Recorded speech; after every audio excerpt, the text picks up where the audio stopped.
জয়নাল, তুমি কেন খেয়েছো আমার রান্না করা বিরিয়ানি? এর জবাব কি তোমার কাছে আছে?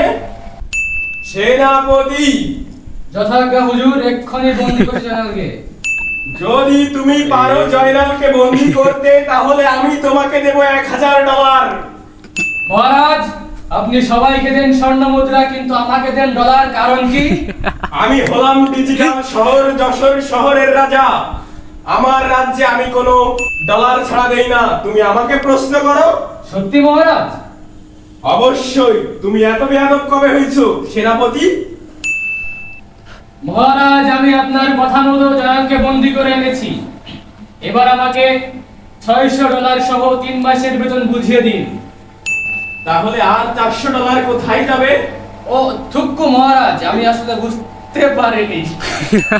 সেনাপতি, তুমি তাহলে একটু সাইডে যাও। জয়নালের সাথে আমার কিছু কথা আছে। যথাজ্ঞা মহারাজ।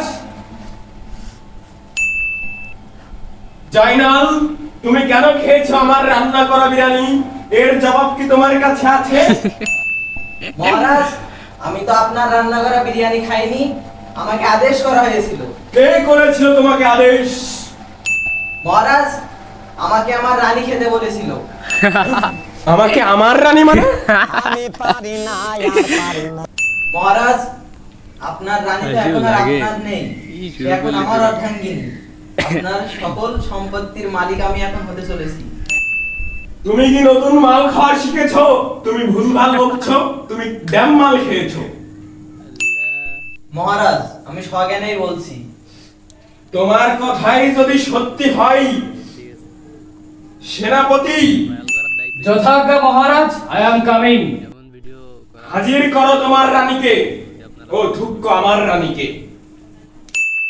যথাজ্ঞা মহারাজ। যদি তোমার কথাই সত্য হয় আর জয়নাল যদি এরকম কিছু করে থাকে, তাহলে জয়নালকে 50 বেতের ঘা মেরে এই রাজ্য থেকে বিতাড়িত করা হবে। মহারাজ, আপনার কথা ছিল কি?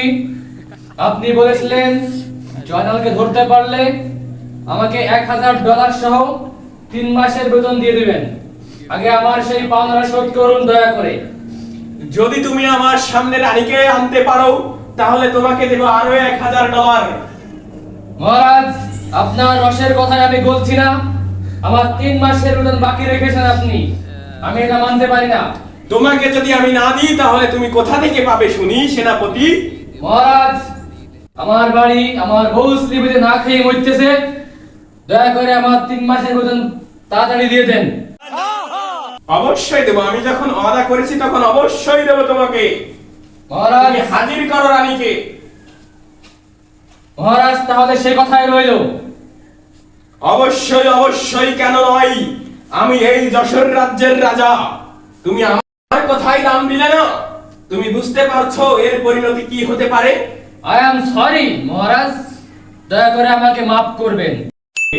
যথাজ্ঞা মহারাজ, আপনার কথা মতোই কাজ হয়ে যাবে। ঠিক আছে বৎস। তো গাইস, ভিডিওটা কিরাম লাগিছে কমেন্টে কই যাই না।